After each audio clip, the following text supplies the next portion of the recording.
अस्सलामुअलैकुम दोस्तों, मैं हूं आपका मेज़बान मुंतज़िर अयूब बल्ती। आज हम आपको बताएंगे दिल दहला देने वाली ऐसी अजीब व गरीब रस्मात के बारे में जिनके बारे में शायद आपने पहले कभी नहीं सुना हो।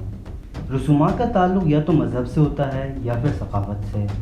हर इलाके, कबीले, हत्ता कि हर ख़ानदान में पाई जाने वाली रस्में दूसरों से मुख्तलिफ होती हैं। शादी ब्याह हो, मौत और बच्चों की पैदाइश की ये रस्मात इनके मानने वालों के लिए तो बहुत अहमियत का हामिल होती हैं, जबकि दीगर लोगों को अजीब महसूस होती हैं। ज़माने ने अपने अंदाज़ बदले तो कई रिवायत ने भी दम तोड़ दिया और उनके मानने वालों ने भी उन्हें साथ लेकर चलना मुनासिब नहीं समझा। लेकिन अभी भी कुछ लोग ऐसे हैं जो अपनी रस्मात से जुड़े हुए हैं। इस इंफॉर्मेशन टेक्नोलॉजी के ज़माने में जब दुनिया एक आलमी गांव बन चुकी है, किसी भी मुल्क इसकी सकाफ़त और रस्म रिवाज के बारे में जानना मुश्किल नहीं रहा। दुनिया मैगज़ीन के हवाले से हम आपको कुछ ऐसी रस्मात के बारे में बताएंगे जिन्हें सुनकर यकीनन आप बहुत ही हैरत ज़दा हो जाएंगे। तो दोस्तों, सबसे पहले अगर आपने हमारे चैनल सब्सक्राइब नहीं किया तो चैनल सब्सक्राइब करें और बेल आइकन पर लाजमी क्लिक करें। सबसे पहले नंबर पर हम बात करेंगे गम के इजहार के लिए उंगलियां काटना। मुख्तलिफ़ तहज़ीबों में गम के इजहार के लिए मुख्तलिफ़ अंदाज़ अपनाए जाते हैं। ख़ास तौर पर किसी की फौतगी पर कुछ सीना कोबी करते हैं, कुछ चीखते चिल्लाते हैं, जबकि इंडोनेशिया में डानी कबीले के लोग किसी के मरने पर एक अजीब अंदाज़ अपनाते हैं। रोते हुए ना सिर्फ खाक और धुआं अपने चेहरे और सर पर मलते हैं, बल्कि अपने हाथों की उंगलियां भी काट देते हैं। इस कबीले के लोगों का कहना है, अगर मरने वाला एक कमज़ोर दिल शख्स हो तो उसे अगले जहां की मुश्किलात सहने और ताकतवर बनाने के लिए ख़ानदान के लोग अपनी उंगलियां काटकर कुर्बानी देते हैं। मरने वाले शख्स की रूह को आसानी मिले इसलिए मरहूम के करीबी रिश्तेदार ख़वातीन अपनी उंगलियों के ऊपर वाले किनारे को काट देती हैं। उंगलियों को काटने से पहले उंगलियों के पोरों को 30 मिनट तक बांध दिया जाता है।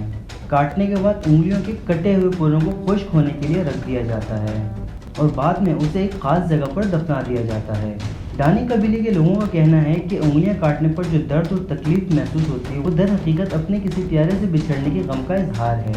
इस कबीले में ना सिर्फ मौत पर उंगलियां काटी जाती हैं, बल्कि बच्चे की पैदाइश के वक्त बच्चे की मां ही उसकी सबसे छोटी उंगली को ज़ोर से दांत से काटती है ताकि वो दूसरों से मुख्तलिफ हो और लंबी ज़िंदगी जिए।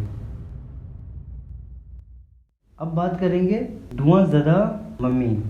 मुख्तलिफ मज़ाहिब में मरने के बाद लाशों को इस दुनिया से अगले जहां भेजने के लिए मुख्तलिफ अंदाज अपनाए जाते हैं।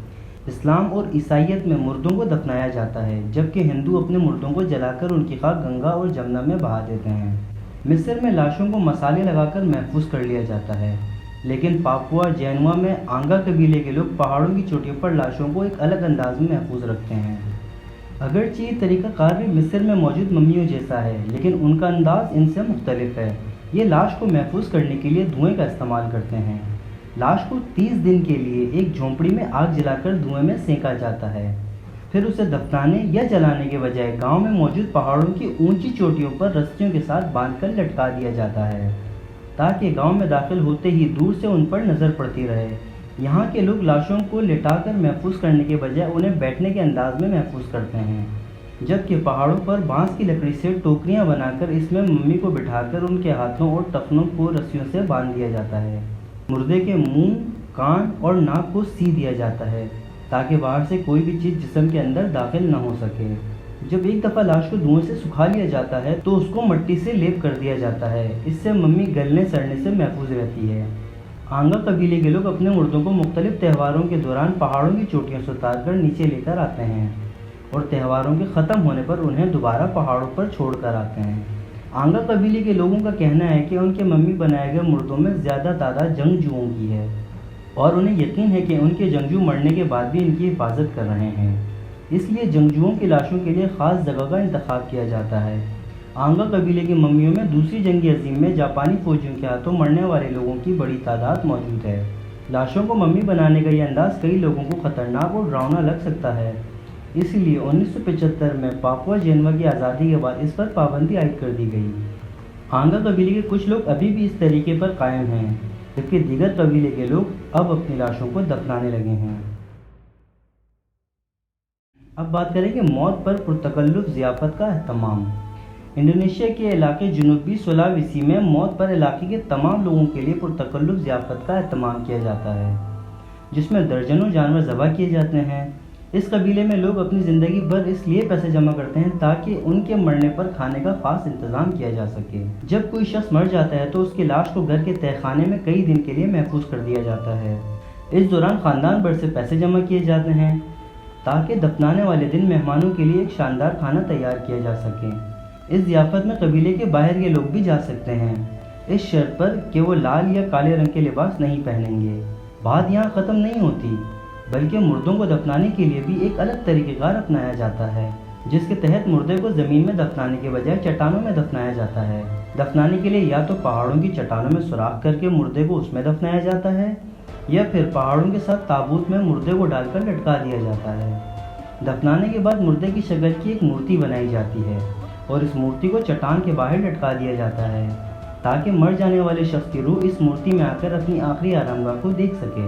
اس قبیلے کی ایک اور روایت یہ ہے کہ اگر کوئی بچہ فوت ہو جائے تو اسے ان پہاڑوں پر دفنانے کے بجائے درختوں میں دفنایا جاتا ہے۔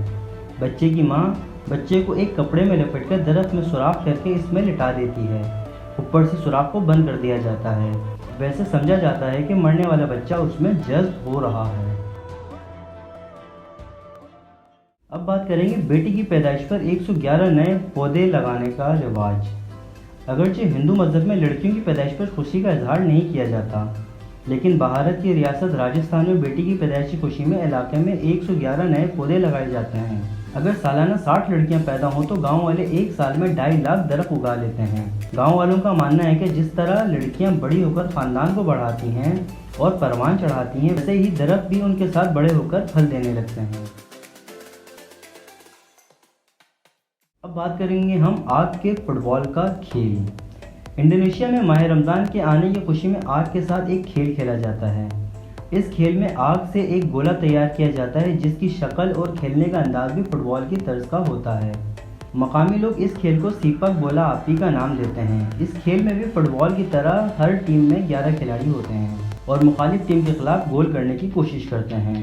یہ کھیل عموماً رات کے وقت ہی کھیلا جاتا ہے۔ اس کھیل کو کھیلنے کے لیے کھلاڑیوں کو روحانی عمل سے گزرنا پڑتا ہے، جس میں کھیل سے پہلے 21 دن کے روزے رکھنا ہوتے ہیں، مختلف اوراد پڑھائے جاتے ہیں، آگ پر پکے ہوئے کھانوں سے پرہیز کیا جاتا ہے۔ کھلاڑی 21 دنوں پر محیط تزکیہ نفس اور اس مشق کے بعد روحانی طور پر پاک ہو جاتے ہیں۔ ان 21 دنوں میں کھلاڑی دن میں روزہ رکھتے ہیں اور رات بھر جاگتے ہیں۔ ان تمام مراحل سے گزرنے کے بعد کھلاڑیوں کو آگ سے ڈر محسوس نہیں ہوتا، اس لیے وہ آگ کے اس گولے کو ننگے پاؤں ٹھوکریں مارتے ہیں۔ اب بات کریں گے ہم بچوں کے اوپر سے کودنے والے رواج کی۔ اسپین میں یہ روایت 16ویں صدی سے چلی آ رہی ہے۔ سال میں ایک دن کیتھولک ضیافت نامی یہ تہوار منایا جاتا ہے، جس میں سال بھر میں پیدا ہونے والے بچوں کو سڑک پر لٹا دیا جاتا ہے اور ایک شخص شیطان کا روپ دھار کر ان کے اوپر سے کودتا ہے۔ وہاں کے مقامی لوگوں کا کہنا ہے کہ ایسا کرنے سے ان کے بچے زندگی بھر مصیبتوں اور خطرناک بیماریوں سے بچے رہتے ہیں۔ اب بات کریں گے ہم مردے سے بھیک منگوانے کی۔ انڈونیشیا کے قبائلی علاقوں میں مردے کو دفن کرنے سے پہلے مدفن کے اخراجات اور کھانے کے لیے چندہ جمع کرنے کے لیے مردے کو ہی اپنے لیے بھیک مانگنا پڑتی ہے، اور وہ یہ کام لیٹے لیٹے نہیں کرتا، بلکہ اس کے عزیز و اقارب مردے کو سہارا دے کر چلاتے ہیں، اور جس گلی یا بازار سے مردہ گزرتا ہے لوگ اس کو پیسے دیتے ہیں اور اس طرح مردہ اپنے دفن کے اخراجات خود اکٹھے کرتا ہے۔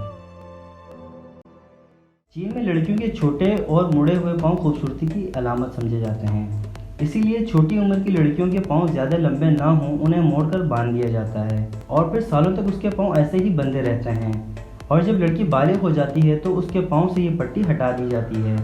یہ رواج امیر خاندان کی لڑکیاں اپناتی ہیں، جبکہ غریب خاندانوں میں صرف گھر کی بڑی لڑکی کے پاؤں اس طرح باندھے جاتے ہیں تاکہ اس کی شادی کسی امیر شخص کے ساتھ کی جا سکے جس سے اس کے گھر والوں کی بھی مالی مدد ہو جائے، وگرنہ وہ عورتیں جو محنت مزدوری کرتی ہیں وہ انہیں بندھے ہوئے پیروں کے ساتھ ایک قدم بھی چل نہیں سکتی۔ جب لڑکی کے پاؤں کے سائز چھوٹے ہو جاتے ہیں اور مڑ جاتے ہیں تب وہ لوٹس ایک خاص قسم کا جوتا پہننے کے قابل ہو جاتی ہیں۔